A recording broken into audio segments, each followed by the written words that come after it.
नमस्कार, स्वागत आहे सर्वांचं आपल्या MPSC मेड सिंपलच्या प्लॅटफॉर्मवर. आणि खरं तर आपण खूप दिवसांनी भेटतोय, पण ठीक आहे, काय हरकत नाही. आता एक 3 विषय महत्त्वाचे आपण जे डिस्कस करणार, त्यामध्ये राज्यसेवाच्या ज्या मुलाखती इंटरव्ह्यूचा पार्ट आहे त्याच्याविषयी ब्रीफली फक्त थोडंसं बोलणार आहे आपण.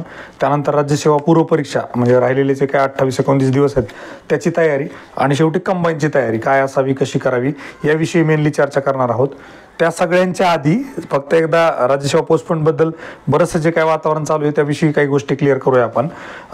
बघा, जशी 25 ऑगस्ट आली त्या दिवशीपासूनच मेसेज सुरू झाले. मला खूप जणांनी मेसेज केले होते. एक फक्त वेगळा असा होता की स्टेटमधले मला वाटतं पोलीस रिलेटेड डिपार्टमेंटची कुठली तरी एक्झाम आहे, ती एक होती. IBPS क्लर्क काहीतरी ऐकलं मी. आणि CACची नाही आहे त्या दिवशी, CACची ॲक्च्युली 26 ऑगस्टला आहे. आणि UGC काही एक्झाम असतात त्यासाठी त्यांनी तो स्लॉट बुक केलेला आहे. पण बऱ्याच जणांचं असं म्हणणं आहे की UGC शक्यतो संडेला एक्झाम घेत नाही, त्यामुळे राज्यासोबत ओव्हरलॅप होण्याचे चान्सेस फार कमी आहेत. पण या अनुषंगानं जर विचार केला तर मला असं वाटतं की परीक्षा पुढे जाणार नाही, कारण जरी ओव्हरलॅप झाल्या तरी त्या परीक्षा आणि राज्यसेवा यांचं जर कंपॅरिझन केलं तर राज्यसेवा अगदी ठाम राहील आणि ती कंटिन्यू करतील. ॲक्च्युली जी आधी पण एक्झाम पोस्टपोन झाली ना, ती MPSC पोस्टपोन करायच्या तयारीत नव्हती. MPSCचं असं होतं की आम्ही परीक्षा घेतो, विंडो नंतर ओपन करून देऊ, काहीही करू, पण आम्हाला परीक्षा वेळेवर घेऊ द्या. पण बाकीच्या गोष्टींच्या प्रेशरमुळे MPSCला ते घ्यावं लागलं. आता अशी परिस्थिती की MPSC परत ठाम आहे की आम्हाला 25 ऑगस्टलाच परीक्षा घ्यायची. दुसरी अजून चर्चा पोस्टपोनच्या बाबतीमध्ये जी आली, ॲग्रिकल्चरच्या जागा वाढणार आहेत. मला वाटतं ते इनफ वेळ आहे आता, की भरपूर वेळ आहे. अजून ॲग्रिकल्चरच्या जागा वाढू शकतात, त्यात त्यांना ते सफिशियंट वेळ पण मिळेल. आता सगळ्या गोष्टी होऊ शकतात, त्यामुळे परीक्षा त्यामुळे पण पोस्टपोन होण्याचे चान्सेस फार कमी आहेत. अजून काही लोकांचं असं म्हणणं होतं की ACBC to OBCची लिंक अजून ओपन झाली नाही, ती शेवटच्या दिवसात जर ओपन केली तर परत परीक्षा पोस्टपोन होईल. असं होणार नाही, कारण आता ACBC to OBC ज्यांच्या ऑलरेडी OBC सर्टिफिकेट निघालेत त्यांच्यासाठी 8 दिवसाचा जरी वेळ दिला किंवा 5 दिवसात जरी वेळ दिला तर तो इनफ राहील. त्यामुळे पण परीक्षा पोस्टपोन होईल असं वाटत नाही. वैयक्तिक माझं स्पष्ट असं मत आहे की आता या भानगडीत न पडता 25 ऑगस्ट कन्सिडर करून अभ्यास करावा. अजिबात पोस्टपोन होईल किंवा काय या भानगडीत पडू नये. जसं 25 ऑगस्ट आली त्या दिवशीपासून ही चर्चा चालू होती. आता याच्यामध्ये फक्त कोणत्या लोकांना जास्त कन्सर्न असतो की ज्यांच्या सुट्ट्या ऑलरेडी संपलेल्या आहेत. आणि खूप जणांच्या बाबतीमध्ये मी हे बघितलं की सुट्ट्या टाकलेल्या होत्या, काही गव्हर्नमेंट जॉबला, काही प्रायव्हेट जॉबला, परत सुट्ट्या मिळत नाहीत, मग आमचं बरंचसं नुकसान होतं. तर त्यांच्या बाबतीमध्ये आपण ती काळजी एक समजू शकतो, बरोबर आहे. पण बाकीची जी काही जनता आहे, बाकीचे जे काही अभ्यास करणारे विद्यार्थी आहेत, मॅक्झिमम जे बघितले की नवीन पोरं आहेत, ज्यांना याच्याबद्दल जास्त माहिती नाही, काय नाही, काहीतरी उगं उत्सुकता पोस्टपोन होण्याची आणि काय नाही. आणि बघा, वर्स्ट केस सिनारिओ समजा पोस्टपोन झाली ना तरी किती होईल, 4 दिवस, 5 दिवस, मॅक्स 8 दिवस डेट ओव्हरलॅप होत आहेत. सप्टेंबरमध्ये पहिल्या आठवड्यात डेट मिळायला काहीच प्रॉब्लेम नाही. त्यामुळं जरी पोस्टपोन झाली तर असं काय तुमची स्ट्रॅटेजी चेंज होणार आहे किंवा काय गोष्टी होणार आहे. त्यामुळे मला वाटतं ही चर्चा निरर्थक आहे, याच्यामध्ये अजिबात पडू नये. सरळ आपला अभ्यास करावा. 25 ऑगस्ट आहे तर आपण नेहमी जसं सांगतो स्ट्रॅटेजी बनवताना 21 ऑगस्टला परीक्षा आहे असं समजून आपण अभ्यास करावा. 4-5 दिवस रिसेस किंवा विंडो पिरियड आपण मुद्दामून ठेवतो की काही गोष्टी ज्या रिव्हिजन करायच्या राहिल्या तर त्या रिव्हिजन करता यावं, राईट. त्यामुळे आता मला वाटतं राज्यसेवा पूर्व परीक्षा पोस्टपोनच्या चर्चेला इथं आपण पूर्णविराम, फुल स्टॉप देऊया आणि हा विषय इथेच थांबूया. दुसरा महत्त्वाचा विषय जो आहे इंटरव्ह्यूच्या संदर्भामध्ये, मुलाखतीच्या संदर्भामध्ये, की तिथं आपण इथं जास्त ते डिस्कस करणार नाही, फक्त थोडक्यात सांगतो. बऱ्याच लोकांना एक शंका आहे की इंटरव्ह्यू कधी चालू होतील, मेडिकल सोबतच होतील का, प्रिलिमच्या आधी होतील का. काहींना तर असं वाटलं प्रिलिमच्या दिवशी माझा येईल का, असं तर शक्यच नाही. त्यांनाही ती गोष्ट माहिती असते प्रिलिमच्या 1-2 दिवस आधी पण ते ठेवणार नाहीत किंवा इमिडिएटली प्रिलिमच्या दुसऱ्या दिवशी पण शक्यता फार कमी आहे, कारण काही लोकांचे सेंटर्स दुसरीकडे असतात. मॅक्झिमम चान्सेस आहेत की मुलाखती ह्या मुंबईला होतील, मग एखाद्याचं नागपूर सेंटर आहे, तिथून यायला ट्रान्सपोर्ट वगैरे सगळ्या ह्या गोष्टींचा तेवढं सेन्सिबल आयोग किंवा MPSC आहे तेवढा विचार करतं. त्यामुळं MPSC प्रिलिम्स आणि त्याच दिवशी इंटरव्ह्यू किंवा मागे 1-2 दिवसामध्ये होतील असं वाटत नाही. दुसरा, मेडिकल सोबत होतील का, तिथेही मला असं वाटतं की शक्यता फार कमी आहे. कारण काय की बरेच जण अपील करू शकतात. अपीलला पण मला वाटतं 7 दिवसांचा वेळ दिलेला आहे त्यांनी, तर त्या 7 दिवसाच्या अपीलचं पण आयोगाला वेट करावं लागेल. साधारण जर ह्या गोष्टींचा आपण विचार केला, 2 सप्टेंबरपर्यंत मेडिकल आयोगानं आत्ताच नोटिफिकेशन नाही, प्रत्येकाला ईमेलमध्ये जे आलेत तर त्याच्यामध्ये आपल्याला 2 सप्टेंबरमध्ये बघायला मिळतं 2 सप्टेंबरपर्यंतचं मेडिकल. त्यामुळे मला असं वाटतं की 2 सप्टेंबर प्लस 7 दिवस आपण जर केले तर 19 म्हणजे 9 सॉरी तर ते 10 सप्टेंबरपर्यंत तरी इंटरव्ह्यू चालू होईल असं वाटत नाही. आता MPSC जर केलं तर लगेच हे नको, म्हणून आपण तयारी पण ठेवायची आहे त्या पद्धतीनं. ते आपण नंतर डिस्कस करूया. इंटरव्ह्यूचा आपण स्पेशल आपला इंटरव्ह्यू मेड सिम्पल नावाचा जो ग्रुप आहे टेलिग्रामवर, त्याच्यावर आपण स्पेशल व्हिडिओच्या माध्यमातून डिस्कशन चर्चा करणारच आहोत. तो वेगळा भाग आहे. फक्त सध्या डेटच्या बाबतीमध्ये मला वैयक्तिक असं वाटतं 10 सप्टेंबरच्या नंतर इंटरव्ह्यू होण्याचे चान्सेस खूप जास्त आहेत. दुसरा, मेडिकलच्या बाबतीमध्ये पण खूप जणांना थोडी भीती वाटते. मला असं वाटतं की CAPFचं जे सेंट्रल आर्म पोलीस फोर्सेस जे असिस्टंट कमांडंटचं असतं ते खूप स्ट्रिक्टली होतं. तेवढं स्ट्रिक्टलं तर इथं अजिबात होणार नाही, आणि तिथेही स्ट्रिक्ट असूनही खूप काळजी करण्यासारख्या गोष्टी अजिबात नाही आहेत. त्यामुळे खूप जास्त घाबरून जाऊ नका, विनाकारण पॅनिक होऊ नका. फक्त जे पहिल्या दिवशी येतील त्यांना थोडं प्रोसेस वगैरे समजायला वेळ जाईल, पण त्याच्यानंतर ऑलमोस्ट सगळ्या गोष्टी क्लिअर होतील. तुम्हाला काय करायचंय, कधी पाणी प्यायचंय, कधी काय खायचंय, ह्या सगळ्या गोष्टी तुम्हाला सांगितल्या जातील. त्याच्यामुळे त्याची काळजी करू नका. दुसरा एक महत्त्वाचा प्रश्न असतो की इंटरव्ह्यू करताना मग प्रिलिम्सची तयारी, फोकस कसा करावा, बॅलन्स कसा करावा. मला असं वाटतं बघा, एक बेसिक गोष्ट ही समजून घ्या. तुम्ही 900 विद्यार्थ्यांमध्ये आला आहात, म्हणजे महाराष्ट्रातल्या, ठीक आहे बाबा 23ला जागा नव्हत्या म्हणून खूप लोकांनी तयारी नाही केली, पण स्टील फॅक्च्युअली हे करेक्ट आहे की महाराष्ट्रातले आजच्या कंडिशनला 2023च्या मेन्स पर्यंतचे जे काय हुशार स्कॉलर्स होते ते सगळे इंटरव्ह्यूला आलेले आहेत, बरोबर. 900 म्हणजे तुम्ही महाराष्ट्रातल्या 900 विद्यार्थ्यांमध्ये येऊ शकतात. प्रिलिम्सला तुम्हाला कितीमध्ये यायचं आहे त्या जागावर एक 6,000 7,000 8,000 पर्यंत जागा वाढल्या, 10-12,000 पर्यंत. 900 मध्ये आला आहात, 10-12,000 विद्यार्थ्यांमध्ये येणं काहीच मोठी गोष्ट नाही. सायकोलॉजिकली हे डोक्यामध्ये पहिले पक्क करा. प्रिलिम्सचं एक टेन्शन निघून जाईल. दुसरी गोष्ट काय आहे की prelims is all about temperament, prelims is all about confidence, prelims is all about right logical approach. तुमच्याकडे जर तो अप्रोच असेल तर बेसिक मिनिमम कंटेंटवर प्रिलिम्स पास झालेत, होत आहेत आणि होतील, याच्यामध्ये काहीच दुमत नाहीये. त्यामुळं अभ्यासाचा खूप मोठा बाऊ करू नका. वाचायचं राहिलं असेल किंवा राहून गेलं तरी त्याचं अजिबात टेन्शन घेऊ नका. प्रिलिम्स फक्त तुम्ही कॉन्फिडेंटली द्या. त्या 2 तासामध्ये काय करायचं हे पुढे आपण चर्चा करूयात त्या स्ट्रॅटेजीबद्दल. पण मला एवढं सांगायचं की तुम्ही इंटरव्ह्यूला आहात याचा अर्थ तुमच्याकडं बेसिक मिनिमम गोष्टी ज्या प्रिलिम्स पास होण्यासाठी, मेन्स पास होण्यासाठी आहेत, त्याच्या बेसिसवर शांत डोक्याने 100 प्रश्न सोडवताना आपलं 100% जर दिलं तर तुम्हाला कोणीही अडवू शकणार नाही. तुम्ही आरामात प्रिलिम्स पास होणार. त्यामुळं ते डोक्यातून काढून टाका. ते मॅनेजमेंट कसं करायचं, काय करायचं, आपण इंटरव्ह्यूचा जो स्पेशल सेशन आहे त्याच्यामध्ये ते डिटेलमध्ये चर्चा करूया. आता पुढचा महत्त्वाचा प्रश्न, राज्यसेवा पूर्व परीक्षा 2024 जी 25 ऑगस्टला होणार आहे, तर त्याच्या शेवटच्या दिवसांचं नियोजन काय करावं, कसं करावं, कॉन्सन्ट्रेशन कसं वाढवावं, एकाग्रतेनं सिस्टमॅटिकली प्लॅन करून स्ट्रॅटेजीनं अभ्यास कसा करावा, हे फार गरजेचं आहे. कारण जे व्होलेटाईल मार्केट झाले त्यातली त्यात पुण्यामध्ये कोर सदाशिव पेठेत राहणाऱ्या मुलांमध्ये ही व्हायबिलिटी खूप जास्त असते. उठ बस, चहाला गेले डिस्कशनला चर्चा, रिडिंगच्या खाली आले डिस्कशन चर्चा, एक्झाम पोस्टपोन होणार, एवढ्या जागा येणार, तेवढ्या जागा येणार, जागाचा एक विषय मांडतो. मला वैयक्तिक असं वाटतं 100% जागा वाढतील, त्याच्यात काहीच डाऊट नाही. किती वाढतील, कुठल्या कॅडरीच्या वाढतील याच्याबद्दल कोणीही सध्या काहीच सांगू शकत नाही. बरेच जण जे काही आपल्या टीम्स आहेत काम करतात त्या प्रिलिम्सच्या नंतर त्याच्यावर काम करतील आणि रिझल्टच्या आधी 100% तुम्हाला जागा वाढलेल्या दिसतील. त्यामुळे त्याचं टेन्शन आता घेऊ नका. आणि जागा वाढतील की नाही वाढतील याच्यानुसार तुम्ही अभ्यास करणं किंवा कमी जास्त अभ्यास करणं मला असं वाटतं हे लॉजिकली इनकरेक्ट आहे. त्यामुळं जागांचा आणि अभ्यासांचा काही संबंध नाही आहे. तुम्ही तुमचा अभ्यास चालू ठेवा. एक तुमचं 100% देण्याचा प्रयत्न करा. 4 जागा असल्या तरी आपल्याला द्यायच्याच आहे, 400 असल्या तरी द्यायच्या आहेत, 800 1000 झाल्या तरी आपल्याला द्यायचंच आहे. त्याच्यामुळं त्या भानगडीमध्ये पडू नका. दुसरी गोष्ट, बरेच लोक आता प्रिलिम्स करून आणि ऑब्वियस आहे बघा, माणूस हा मशीन सारखं काम करू शकत नाही स्विच ऑन स्विच ऑफ लगेच. म्हणजे नोटिफिकेशन आलं पोस्टपोनचं, लगेच तुम्ही दुसऱ्या मिनिटाला रिडिंगमध्ये व्यवस्थित अभ्यास करत बसलाय. फार कमी लोक असे असतील जे करू शकतील. करू नका असा माझा अर्थ नाही आहे, केलं तर वेल अँड गुड. पण normally human beings is like काय म्हणतात त्याला, इमोशन्स आपल्यामध्ये खूप जास्त असतात आणि त्या इमोशन्समुळे लगेच स्विच ऑन स्विच ऑफ होता येत नाही.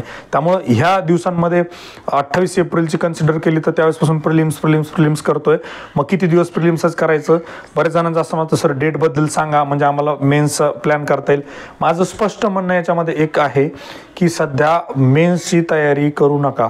मेन्सची तयारी इन द सेन्स जे प्रिव्हियस इयर क्वेश्चन्स आहेत त्याचा अप्रोच किंवा ते लॉजिकली कसे सोडवायचे मेन्सचे, याचा अभ्यास आता करू नका. हे फार काळजीपूर्वक मी सांगतोय. मी जस्ट बघत होतो, खूप जणांनी मेन्सच्या बॅचेस पण घेतल्या कॉम्बोमध्ये असल्यामुळं. प्रिलिम्स मेन्स बॅच घेतल्या इथपर्यंत ठीक आहे आपले राईट लॉजिकल अप्रोचच्या, पण अप्रोचचे मेन्सचे व्हिडिओ आता बघू नका. This is not the right time. मागच्या वर्षी बऱ्याचशा 22ला इंटरव्ह्यू पोस्ट होल्डर मेन्स दिलेल्या विद्यार्थ्यांच्या बाबतीमध्ये हे झालं. त्यांनी प्रिलिम्सच्या बाबतीमध्ये तेवढे सिरियस राहिले नाही, पहिली गोष्ट. दुसरी गोष्ट, मेन्सचा अप्रोच डोक्यात घेऊन प्रिलिम्सला गेले आणि एक एक दोन दोन प्रश्न जिथं प्रिलिम्सचा जर अप्रोच ठेवला असता तर बरोबर आले असते, तिथं चुकले आणि प्रिलिम्स कुठेतरी फेल झाली. त्यामुळे माझं स्पष्ट म्हणणं आहे की प्रिलिम्स आणि मेन्सच्या अप्रोचमध्ये थोडासा फरक आहे. 100% फरक किंवा खूप फरक आहे असं नाही म्हणत, मग थोडा थोडा फरक जो आहे. आणि एक एक दोन दोन प्रश्नानं बऱ्याच वेळेला आपली प्रिलिम्स मार्जिनली राहते किंवा कट ऑफच्या आपण एक एक दोन दोन मार्कांनी मागं राहतो. त्यामुळं कोणी बॅच घेतल्या असतील, कुठल्याही इतर बॅचेस घेतल्या असतील तर त्या घ्या, प्रिलिम्स नंतर बघा. पण आता मेन्सच्या प्रश्न सोडू नका, मेन्सचा अप्रोच आता बघू नका. अदरवाईज मागच्या वर्षी तर चांगल्या चांगल्या शिकवणाऱ्यांची पोस्ट होल्डरची पण प्रिलिम्स उडाली आहे. त्याचं कारणच हे आहे की खूप जास्त मेन्सचं जर केलं तर मेन्सचा अप्रोच डोक्यात घुसतो आणि प्रिलिमच्या साध्या साध्या प्रश्नांना आपण जास्त विचार करायला लागतो, ओव्हर थिंकिंग करायला लागतो. आणि मग ते जे काय बाकीचे मार्केटमधले फंड आहेत की हे त्याच्या आत लाईन, मग अशा काहीतरी गोष्टी डोक्यात आणून सोपे सोपे प्रश्न आपण चुकवतो, जिथे आपल्याला एक साधं सरळ प्लेन लॉजिक किंवा अप्रोच जरी वापरला तरी तो प्रश्न आपला बरोबर आला असता. त्यामुळे ही गोष्ट कटाक्षानं टाळा की मेन्सचे प्रिव्हियस इयर क्वेश्चन्स करू नका. मेन्सचं ज्यांना करू वाटतं त्यांनी काय करा, जे मेन्सचं कंटेंटचा भाग आहे, कंटेंटचा म्हणजे आता लक्ष्मीकांत जे ते मेन्सला आपण करतो, प्रिलिम्सला लक्ष्मीकांत चांगलं करा, हिस्ट्री चांगलं करा, जिओग्राफी चांगलं करा, बेसिक कन्सेप्ट्स वगैरे असतील, रिझन बेस्ड क्वेश्चन्स जे आहेत, कंटेंट आहे ते चांगलं करा, कन्सेप्च्युअल क्लॅरिटी आणा, अप्लिकेशन्स चांगले करा. तर हा पार्ट तर झाला. म्हणजे तुम्ही मेन्सचं कंटेंट करताय पण मेन्सचा अप्रोच आता नको, ही गोष्ट काळजीपूर्वक बघा. त्याच्यानंतर दुसरी गोष्ट, मग प्रिलिम्स करून करून सगळेजण बोर झालेत बाबा. 28 एप्रिलची तयारी केली, नंतर जून आलं, जुलै आलं, आता ऑगस्ट आलं, तेच तेच करून कंटाळा येतोय.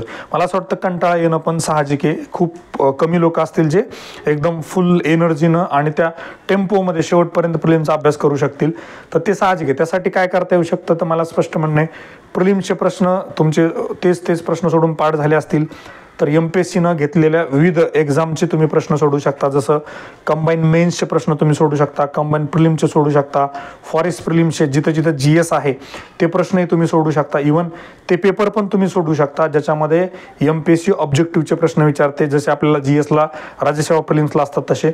PYQ वर थोडं काम करा. 21,000 ठोकळे सोडत असाल तर मागच्या प्रश्नांवर थोडा फोकस करा. त्याच्यानंतर दुसरी गोष्ट जी आहे, अप्रोचवर थोडं काम करा. ज्यांनी राईट लॉजिकल अप्रोचची आपली बॅच घेतलेली आहे किंवा मागच्या वर्षी घेतली होती त्यांनी थोडी रिवाईज करा, अप्रोचवर थोडंसं काम करा. ज्यांचे व्हिडिओ खूप दिवस झाले बघून झाले होते, गॅप पडलाय, तर त्यांनी शेवटच्या 30 दिवसांमध्ये एकदा परत अप्रोचचे व्हिडिओ बघून घ्यावा. बॅच चालावी म्हणून सांगत नाही, पण ह्या वर्षी खूप जणांनी आपली MPSC मेड सिम्पलवरची राईट लॉजिकल अप्रोच ठोकताळ्याची बॅच घेतलेली आहे. कुणालाही रिस्क घ्यायची नाहीये. आणि हे मला कशातून दिसतंय तर टॉपर्स जे आहेत 2022 मध्ये, ज्यांना डेप्युटी एज्युकेशन असेल किंवा स्कूल इन्स्पेक्टर असेल किंवा इतर कुठल्या ज्यांना अपग्रेड करायचंय, त्या खूप साऱ्या लोकांनी आपली अप्रोचची बॅच घेतलेली आहे. तर मी असं म्हणेल तुम्हाला की तुम्ही जरी नाही घेतली तर मित्रांनी कोणी घेतली असतील तर त्याच्याकडून तो क्रक्स तरी समजून घ्या, किंवा मित्राच्या मोबाईलमध्ये बघता येत असेल तर ते बघा. पैशाची काय अडचण असेल तर काही नाही, पण फक्त मला एवढं म्हणायचं की याच्यामध्ये मागे पडू नका.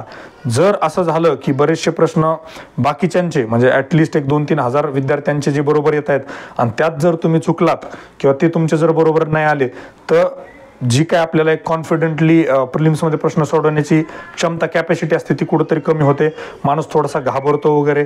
आणि दुसरं एक सगळ्यात महत्त्वाचं जे अप्रोचच्या बाबतीमध्ये मी बघितलं, जे फीडबॅक आहेत आपल्या राईट लॉजिकल अप्रोच बॅचला, की सर कॉन्फिडन्स खूप जास्त वाढतोय. म्हणजे प्रचंड कॉन्फिडन्स की पेपरला जाताना किंवा आता असं वाटतंय अभ्यास थोडा 19-20 झाला तरी काही फरक पडत नाही, आपण व्यवस्थितपणे प्रश्न सोडू शकतो आणि आपल्याला तेवढे मार्कही पडू शकतात.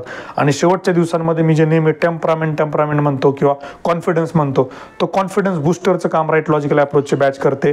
मला याच्यामध्ये अत्यंत काय म्हणता येईल त्याला अभिमानास्पद गोष्ट आहे की त्याचा फायदा होतोय. आणि आतापर्यंत खूप विद्यार्थ्यांना म्हणजे 23च्या मेन्सला असेल, राज्यसेवा प्रिलिम्सची 2300 असेल, कंबाईन प्रिलिम्स 23 असेल, कंबाईन मेन्स असेल, वेगवेगळे फीडबॅक पण मी चॅनलवर वेळोवेळी शेअर करत असतो.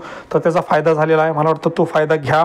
मेन्स टीमच्या बाहेर राहू नका, उगाच हुशारी करू नका की नाही माझं कंटेंट खूप भारी आहे, मला काही चॅलेंज नाही आहे. शेवटचे ऑब्जेक्टिव्ह आहे, रिस्क घेऊ नका. माझंही म्हणणं तेच राहील सांगेल ज्या काय गोष्टी मेन स्ट्रीममध्ये आहेत ज्याच्यामुळं मुलांना मार्क पडतायत आणि एक दोन मुलांना नाही, ज्यांना कन्सिस्टंटली खूप साऱ्या मुलांना, याचा अर्थ काय असतं ती युनिव्हर्सॅलिटी होते आणि युनिव्हर्सॅलिटीलाच आपण सायन्स म्हणतो. एखादी गोष्ट रिपीटेडली केली आणि त्याच पद्धतीनं रिझल्ट यायला लागले तर right logical approach is a science. हे बाकी ट्रिक्स वगैरे हा काय प्रकार नाही आहे. त्याच्याविषयी आपण 23चा जो पेपर डिस्कस करणार आहे राज्यसेवा पूर्व परीक्षा 2023 आपल्या चॅनलवर आपण डिस्कस करणार आहे, तेव्हा मी तुम्हाला सांगेल की ॲक्च्युअलमध्ये राईट लॉजिकल अप्रोच ठोकताळे काय, त्याचे लिमिटेशन्स काय आहेत, लिमिटेशन्सवर आपण पहिल्यापासून भर दिलेला आहे आणि ते सांगितलेले आहेत. तर ते आपल्याला डिस्कस करता येईल किंवा मी ते सांगेलच प्रत्येक प्रश्नाच्या बाबतीमध्ये. तर तो भाग सोडून द्या. बोर होत असेल तर अप्रोचचे व्हिडिओ बघा, PYQ सोडवा. काही जसं टेलिग्रामला आपण प्रॅक्टिस टू परसिस्ट नावाची एक सिरीज चालू केली होती, त्यातले प्रश्न करंटचे आपण 1000 प्रश्नांचा सेट केला. तसे प्रश्न सोडवा. ते प्रश्न कधी सोडवा, चहाला जाताय, जेवण करताय, हातात मोबाईल आहे, थोडा वेळ लागतोय, वेटिंगला आहे, चपाती लवकर येत नाहीये, तोपर्यंत 2-3 प्रश्न सोडून होत आहेत, किंवा कुठेतरी तुम्ही अशा ठिकाणी आहात जिथे तुम्हाला फिजिकली प्रेझेंट राहावं लागतंय, मोस्टली सर्व्हिसमधले PSI मंडळी वगैरे पेट्रोलिंगवर आहात, तिथे थांबणं तुम्हाला गरजेचं आहे, त्या ठिकाणी सोडू शकता. लोकलने प्रवास करणारे, लोकलमध्ये तेवढे तुम्हाला प्रश्न सोडवता येतील. तोच सेम अप्रोच आपण एन्सियंट मिडिवलच्या बाबतीमध्ये पण आणलाय. ते पण क्वालिटी प्रश्न तुम्हाला तिथे सोडवता येतील. एन्व्हायरमेंटची काही विद्यार्थ्यांनी डिमांड केली ते बघूयात. पहिले एवढे कंप्लीट करणं आपलं कर्तव्य, ते आपले एकदा कंप्लीट झाले 200 प्रश्न, त्यात ॲडिशनल प्रश्न पण आपण टाकणार आहेत. तर प्रश्न वेगळे सोडवा, काही ग्रुप डिस्कशन करा, जे महत्त्वाचे टॉपिक्स आहेत त्याच्यावर. करंटच्या बाबतीमध्ये प्रेडिक्शन लाईनवर थोडं चर्चा करा की कुठले कुठले महत्त्वाचे अवॉर्ड्स होते, कुठले महत्त्वाचे न्यूज होत्या की ज्याच्यावर प्रश्न येऊ शकतो. दुसरं तर त्या अनुषंगानं पण थोडंसं एक इनोव्हेटिव्ह ज्याला आपण म्हणतो त्या गोष्टी करा. काही ठिकाणी तुम्ही थीम्स काढा अशा जे की याच्यावर कायम प्रश्न आलेत आणि आपण जे सोर्सेस वापरतोय त्याच्यामध्ये बेसिक मिनिमम कंटेंट नाही आहे, तर तिथलं थोडंसं कंटेंट आयदर नेटवरून असेल किंवा स्टँडर्ड सोर्सेसमधून, पण ते अशाच टॉपिकला करा किंवा अशाच थीमला करा जिथून हमखास प्रश्न विचारला जातो. जसं पार्लमेंटरी फंक्शनिंगवर मी तर म्हणतो तुम्ही जेवढं रिसर्च कराल तेवढं कमीच पडतं, कारण 1-2 प्रश्न येतात आणि बऱ्यापैकी अवघड प्रश्न येतात. जसं मागच्या 0 आवरचा प्रश्न वगैरे होता, तर त्यांनी ॲक्च्युअल फंक्शनिंग किंवा पंचायत राजमध्ये पण बघा, जिल्हा परिषदची वर्किंग कमिटी असेल किंवा ते फंक्शनिंग ॲक्च्युअली जे आहे त्याच्यावर थोडासा भर त्यांचा आपल्याला बघायला मिळतो. तर त्या अनुषंगानं थोडीशी तयारी तुम्ही करू शकता. दुसरं, जिओग्राफीमध्ये ट्रेडिशनल वेनं आता प्रश्न येत नाही आहेत, 23ला तरी मिनिमम आपल्याला ते बघायला मिळालेलं आहे की एक reason based conceptual application based प्रश्न त्या ठिकाणी विचारलेले आहेत. तर त्या प्रश्नांच्या तयारीसाठी थोडंसं तुम्ही मेहनत घेऊ शकता, काही व्हिडिओ बघू शकता, कन्सेप्ट्स क्लिअर करू शकता, जेणेकरून तुम्हाला अभ्यासात आलेला कंटाळा घालवता येईल. जिथं जिथं शक्य आहे तिथं थोडे व्हिडिओ सर्च करा, काही कन्सेप्ट्स असतील, काही डायग्राम्स असतील, कुठे कुठे पिक्टोग्राफिक वेनं ते बघा, थोडी चर्चा करा, काही ठिकाणी न्यूमॅनिक्स तयार करा, ज्याला आपण शॉर्ट हे म्हणतो ना की लक्षात ठेवण्यासाठी ट्रिक लोक वापरतात. ट्रिक शब्द नाही आहे, न्यूमॅनिक शब्द आहे. तर न्यूमॅनिक्स वगैरे तयार करा जेणेकरून तुम्हाला ते कन्फ्युजन होणार नाही, परीक्षेमध्ये एक्झॅक्टली आठवेल. तर ही गोष्ट तुम्ही करू शकता जर बोर झाला असेल तुम्हाला तर. दुसरी अजून महत्त्वाची एक गोष्ट असते बघा, शेवटच्या दिवसांमध्ये मी हे कायम सांगत आलो, आपल्या फ्री मेंटरिंगमध्ये मी प्रत्येकाला हेच सांगतो की शेवटच्या दिवसांमध्ये इट्स नॉट अबाउट प्रिपरेशन और it's not about all about content revision and all. It's all about temperament, it's about confidence, it is about your approach towards exam, it is your what to call एक equanimity किंवा equality किंवा mental stability ज्याला म्हणतो ना आपण. शेवटच्या दिवसामधली ती एकाग्रता, ती शांतता आणि डोक्यामध्ये फक्त परीक्षेचा विचार, ते 100 प्रश्न, ते 2 तास, हे जे तुम्ही घेऊन सारखं सारखं त्या बाबतीमध्ये विचार करताना हे खूप मॅटर करतं. अदरवाईज तुम्ही जर काढलं, म्हणजे राज्यसेवेचा जर आपण विचार केला, 2,17,000 फॉर्म आहेत, त्यातले 1,00,000 तर हौशे गवशे 900 असतात जे कॉम्पिटिशनमध्ये कधीच नसतात. त्यात अजून एक 20-25,000 कंबाईनचे विद्यार्थी घ्या जे राज्यसेवा प्रिलिम्स पास होतात पण मेन्स देतही नाहीत. बरेच जण मेन्सच्या पेपर अजून झोपतात, हे आपण बघितलेलं वारंवार. 22ला पण ते चालू होतं. तर एक साधारण मला असं वाटतं 25-30,000 विद्यार्थी आहेत जे कोर राज्यसेवाची तयारी करतात आणि जे खरे कॉम्पिटिशनमध्ये आहेत. कॉम्पिटिशन इन द सेन्स जे शेवटी पोस्टला क्लेम करू शकतात इथपर्यंत त्यांचा अभ्यास, त्यांची क्षमता, कॅपॅसिटी किंवा त्यांचा अप्रोच डेव्हलप झालेला आहे. 25,000ची खरी तर ही कॉम्पिटिशन आहे. आणि मग त्याच्यामध्ये जर तुम्ही ते 25,000चे आपण तो ग्रुप जर पकडला ना, यांच्यामध्ये one and the same sources बऱ्यापैकी सारखे असतात, यांचा अभ्यास एक पर्टिक्युलर लेवलला असतो, यांनी बऱ्यापैकी टेस्ट सिरीज किंवा बाकी सगळ्या गोष्टी बेसिक जे कॉमन लोक करतात त्या केलेल्या असतात. मग स्टील फक्त एक 5,000-10,000 विद्यार्थी का पास होतात? त्याच्यामध्ये अभ्यासाचा तर रोल आहे नो डाऊट, पण मला कुठेतरी असं वाटतं की तो टेम्परामेंट, तो कॉन्फिडन्स आणि त्या 2 तासामध्ये जे लोक फुल कॉन्सन्ट्रेशननं अलर्ट राहून, अटेंटिव्ह राहून आपलं 100% देऊन 100 प्रश्न सोडवतात ते मुलं आरामात पास होतात. Irrespective of your preparation, irrespective of your revisions, irrespective of having good control over content. तुमचं कंटेंट किती आहे बाकीच्या या गोष्टींपेक्षाही तिथे मला असं वाटतं तुम्ही तुमचं 100% देणं, एकदम अलर्ट अटेंटिव्ह राहून फुल कॉन्सन्ट्रेशनने ते 100 प्रश्न सोडवणं. जे मुलं अभ्यास असून फेल होतात त्या 2 तासामध्ये कुठेतरी गडबड होते, गोंधळ होते, काहीतरी होतं, रोल नंबर मागे पुढे होतो, वर्गात कोणीतरी गोंधळ करतं, बाई काहीतरी इन्स्ट्रक्शन देत असतात, तिथे कुठेतरी तुमची शांतता भंग होते. जसं क्रिकेटमध्ये आपण खूप वेळा बघतो, लॅप्स ऑफ कॉन्सन्ट्रेशन झालं लगेच विकेट पडते. बॅट्समनचं जे कॉन्सन्ट्रेशन, जे थिंकिंग चालू असते ते एकदा बिघड, कुठला शॉट खेळायचा हे कळत नाही. तसंच राज्यसेवेमध्ये होते, कुठल्या प्रश्नाला काय विचार करायचा, अननेसेसरी ओव्हर थिंकिंग होते आणि आपली विकेट पडू शकते. त्यामुळे ह्या गोष्टींवर जास्त काम करा. टेम्परामेंटसाठी अजून ज्या गोष्टी आहेत, मेडिटेशन हे खूप इफेक्टिव्ह आहे. मी स्वतः त्या गोष्टी केल्यात. कंबाईनची तयारी करणाऱ्यांनी धम्मपुना विपश्यना सेंटर्स जिथं जिथं अवेलेबल आहे तिथं 10 दिवसाचा कोर्स अजूनही जाऊन करा. 10 दिवसापेक्षा जास्तच फॉर्म भरायला वेळ मिळतो. उद्या जरी नोटिफिकेशन आलं तरी तुम्हाला फॉर्म भरता येईलच, किंवा तुमचे मित्र एवढे क्लोज आहेतच की तुम्हाला एमर्जन्सी बेसिसवर फोन करून तेवढं तरी करून देतील किंवा सांगतील. त्यामुळे ते 10 दिवस तुम्ही तिथे स्पेंड करून ते मेडिटेशनचं स्किल डेव्हलप करून घ्या.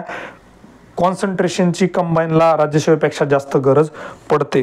आणि दुसरी गोष्ट, अननेसेसरी खूप लोकांना शेवटी भीती वाटायला लागते, खूप लोकांना झोप येत नाही. आणि मग अशा गोष्टीमध्ये काय होतं की काय वाचतोय, नुसतं पाट्या टाकायचं काम चालू असतं. आपण वाचतोय पण डोक्यात काही जात नाहीये, आत काही घुसत नाहीये, आणि मग शेवटी गोंधळ व्हायला लागतो, कन्फ्युजन व्हायला लागतं, असं वाटायला लागतं सगळं ब्लँक आहे, पेपर बघितलं काही आठवत नाही.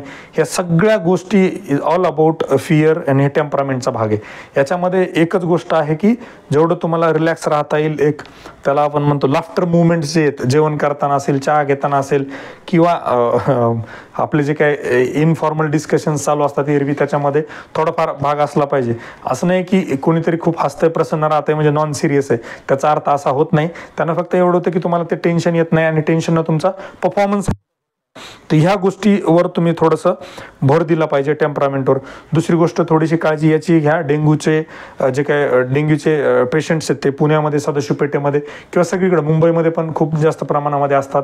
आणि रिसेंटली आपल्या जवळच्या मित्रांना पण झाला होता. तर ते काळजी घ्या. फॉर्च्युनेटली परीक्षा पोस्टपोन झाल्यामुळं सगळ्या गोष्टी सुरळीत झाला, तर ती काळजी घ्या. मी ते चॅनलला पोस्ट पण केली होती. काही लोकांना ह्या खूप सिली किंवा नॉनसेन्स गोष्टी वाटतात, पण जेव्हा एखाद्याला डेंग्यू होतं ना तेव्हाच त्याला कळतं की त्याचं महत्त्व काय असतं.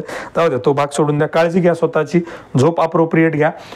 थोडा अभ्यास कमी झाला तरी चालतो, डोक्याची शांतता पाहिजे, झोप व्यवस्थित पाहिजे, हेल्थ प्रॉपर पाहिजे, जेणेकरून तुम्ही तुमचं 100% देऊ शकाल. तर ही एक काळजी महत्त्वाची घ्या. दुसरं, करंट अफेअर्सच्या बाबतीमध्ये खूप लोक सारखं विचारतात मेसेज करून कधीपर्यंत करंट करायचं. एक शक्यता अशी दाट शक्यता आहे की 28 एप्रिलच्या अनुषंगानं पेपर तयार झालेले असतील. त्यामुळे आपण मार्चपर्यंतच जरी करंट केलं तरीही काहीच प्रॉब्लेम नाही. नंतरचं करंट करण्याची गरज मला वैयक्तिक वाटत नाही.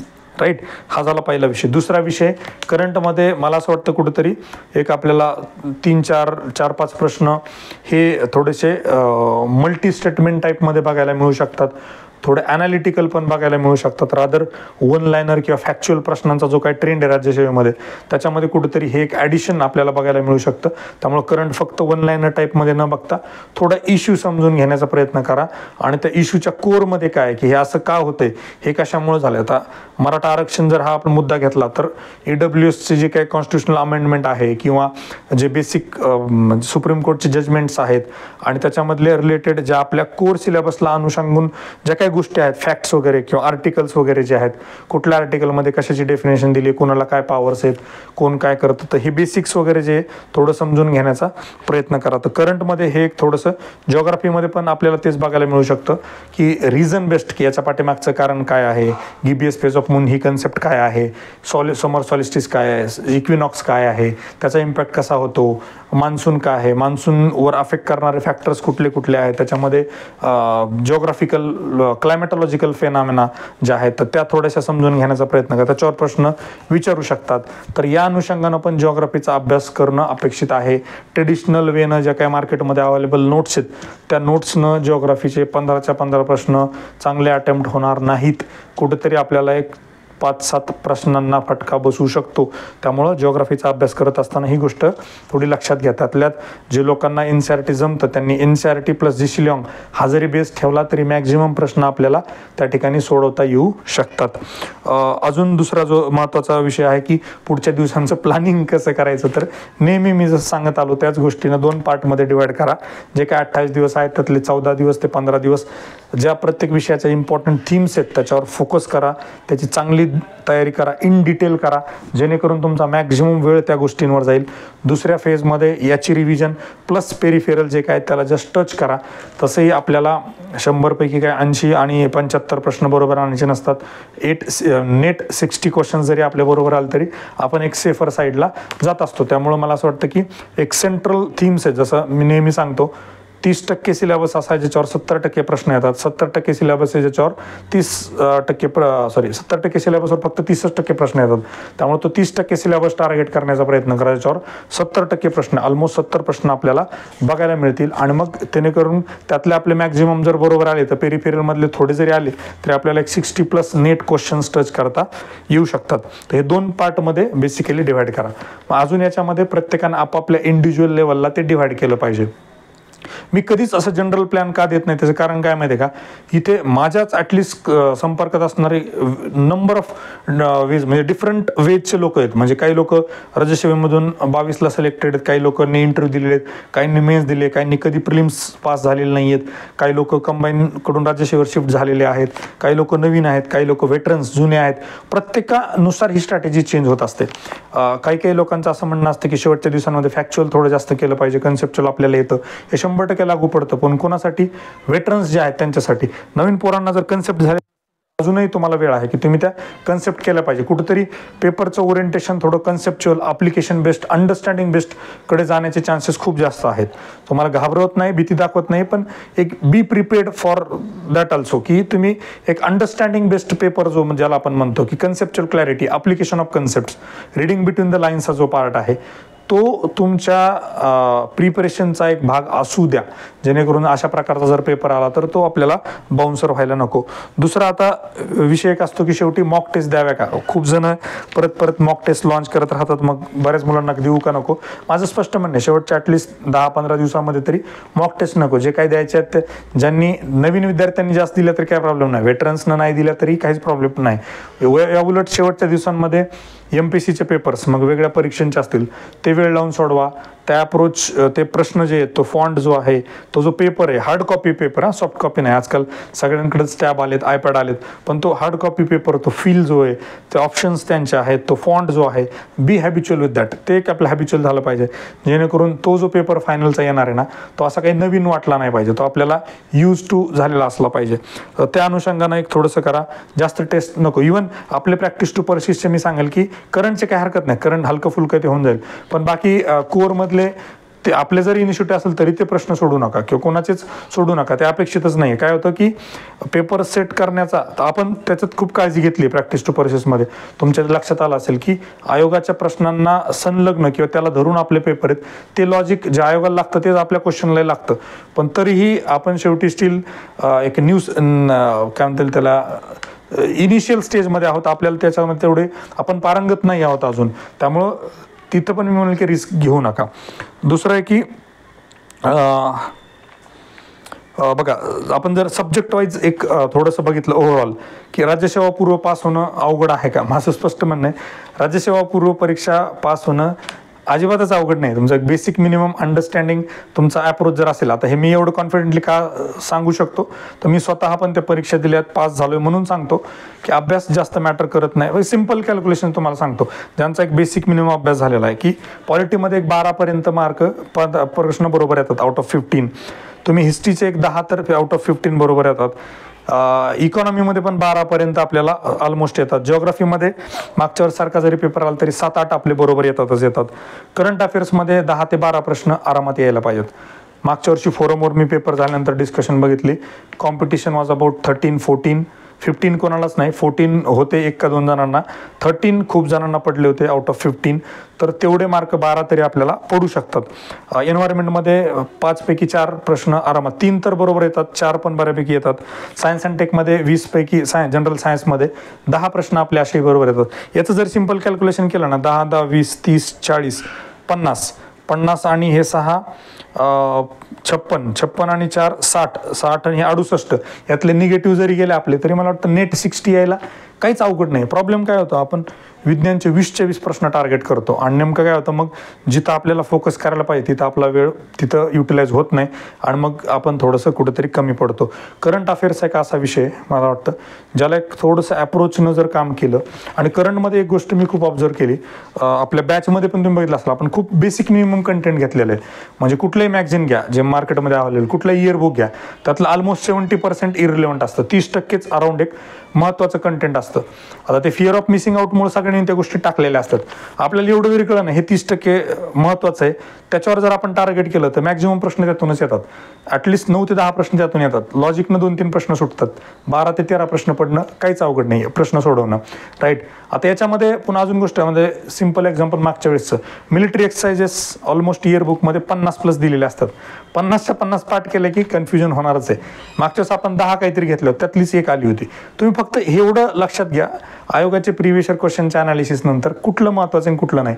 अवॉर्ड्स जर तुम्ही 60 आणि 70 अवॉर्ड करत बसले शेवटी कन्फ्युजन होणारच आहे. लिमिटेड अवॉर्ड करा, एक 20 ते 25 अवॉर्ड केले तरी काय प्रॉब्लेम नाही, त्यातूनच 1 ते 2 प्रश्न तुम्हाला मिळणार आहेत किंवा ते बरोबर येणार आहेत. म्हणजे मला काय म्हणायचं, ते फोकस त्याच्यावर झाला पाहिजे, थापट पसारा नको. आणि दुसरं ॲप्रोचवर एक काम करा. करंटमध्ये पण बऱ्याच वेळेला असा फीडबॅक येतो की ॲप्रोचच्या बॅचच्या नंतर मुलांना परीक्षेमध्ये आन्सर्स फ्लॅश व्हायला लागतात. लिटरली MPSC पेपर सेट करताना त्याच अनुषंगानं करते. तुम्ही प्रॅक्टिस टू पर्सिसमध्ये पण बघितलं असेल खूप वेळा की ते प्रश्न आयोगाचा प्रश्न सोडवल्याचा फील बऱ्यापैकी लोकांना आलेला असतो. तर प्रिलिम्स पास होणं तेवढं अवघड नाही आहे, कारण काय प्रिलिम्स इज जनरलिस्टिक परीक्षा, जनरल प्रश्न असतात, स्पेसिफिक नाही आहे. का तुम्ही स्कीम ऑफ एक्झामिनेशन जरी बघितले ना प्रिलिम्सची, विषयांचे नाव दिले, टॉपिक्स दिलेले नाही आहेत. मेन्सला टॉपिक्स दिलेले असतात, सब टॉपिक दिलेले असतात, प्रश्न स्पेसिफिक असतात, त्यामुळे तुम्हाला स्पेसिफिक नॉलेज गरजेचं असतं. प्रिलिम्समध्ये स्पेसिफिक नॉलेज नाही, जनरल अंडरस्टँडिंग, जनरल आयडिया. हां, काही फॅक्च्युअल क्वेश्चन असतातच, नो डाऊट, त्याचा काही विषय नाही आहे, पण सगळे बरोबर आले पाहिजे असंही गरजेचं नाही. त्यामुळे तिथे सगळ्यात महत्त्वाचं काय असतं मला असं वाटतं, 2 तास 100 प्रश्न 100% फुल कॉन्सन्ट्रेशन, अलर्ट, अटेंटिव्ह राहून सोडवले की प्रिलिम्स पास होतं.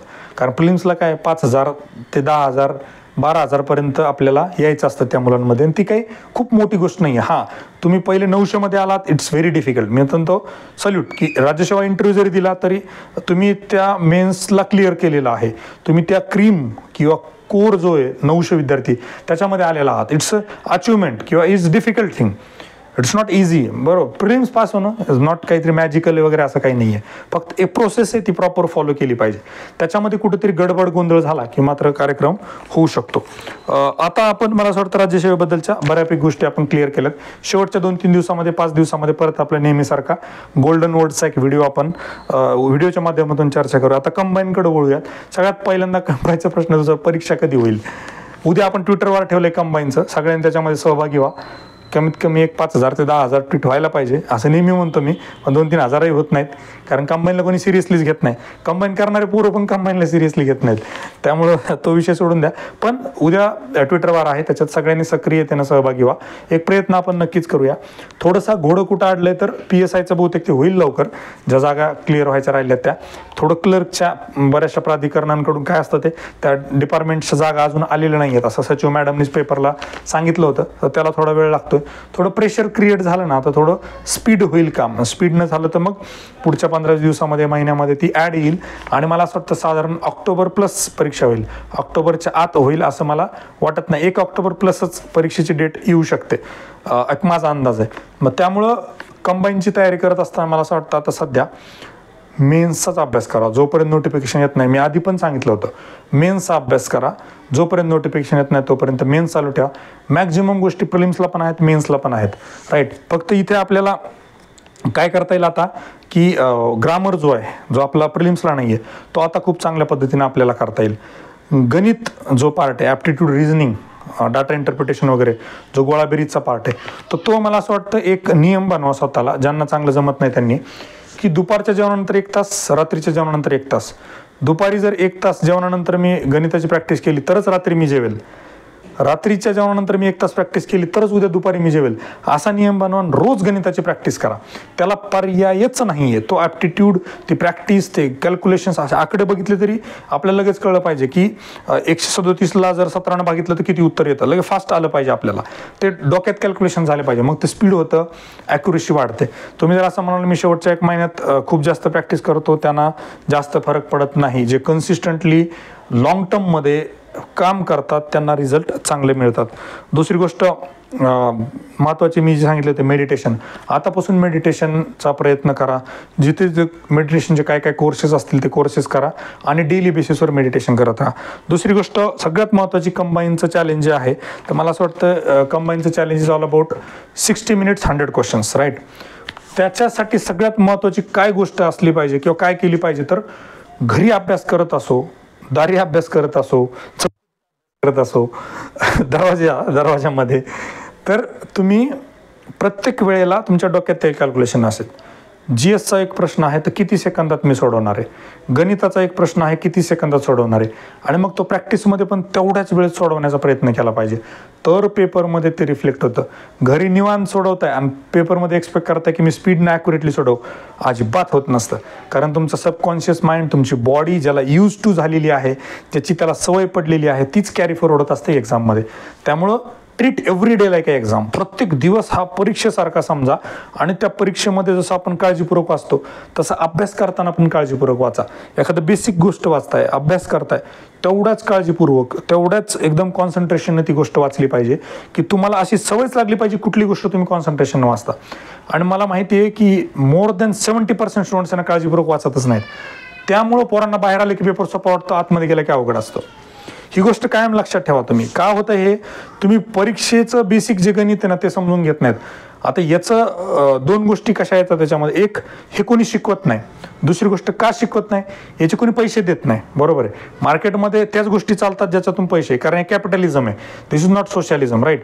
त्यामुळे ह्या गोष्टी ज्या आहेत ह्या खूप महत्त्वाच्या आहेत. बॅचेस करणं, हे करणं, ह्या it's all about different thing, right. एक्झामला जी तयारी लागते, मेंटल असेल, स्ट्रॅटेजी असेल, प्लॅनिंग असेल, त्याचं प्रॉपर एक्झिक्युशन असेल आणि तिथली जी डिमांड आहे ती समजून रोज रोज त्याच्यामध्ये एक एक गोष्ट ॲड करत राहणं की आज त्या 60 मिनिटात 100 प्रश्न सोडवण्यासाठी मी नवीन काय केलं. अभ्यास हा वेगळा भाग आहे. अभ्यास तुम्ही रोजच करताय, पण मार्क वाढवण्यासाठी, स्पीडनं उत्तर ॲक्युरेटली बरोबर आणण्यासाठी मी आज काय केलं हा प्रश्न रोज झोपायच्या आधी विचारला पाहिजे आणि त्याच्यावर रोज थोडं थोडं थोडं थोडं काम केलं पाहिजे. तर आणि तरच ते जे कंबाईनचं गणित आहे ते जुळणार आहे.